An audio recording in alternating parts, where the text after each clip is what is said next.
Hello বন্ধুরা, good morning. বাবার বাড়ি থেকে চলে এসেছি, 15 দিন হয়ে গেল, কিন্তু ভিডিওগুলো তোমাদের সাথে আর শেয়ার করাই হচ্ছিল না। তো যাই হোক, ভিডিওগুলো যখন কষ্ট করে করেছি, শেয়ার তো অবশ্যই করব।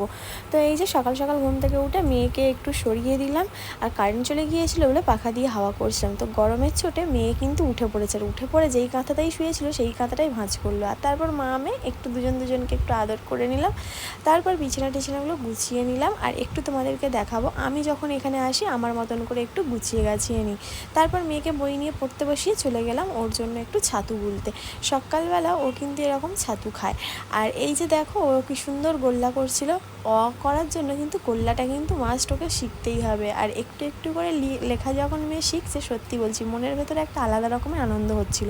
বিছানায় পড়ে হলো না, দোলনায় চলে এলো লেখার জন্য। মহাপণ্ডিত হবে আমার মেয়ে, আমি এখন থেকেই বুঝতে পারছি। মা মেয়ের জন্য ডিম এনেছিল, সেটাই একটু গুছিয়ে নিলাম, তারপর টেবিলটাকে পরিষ্কার করলাম। দেখাবে নেক্সট ভিডিওতে।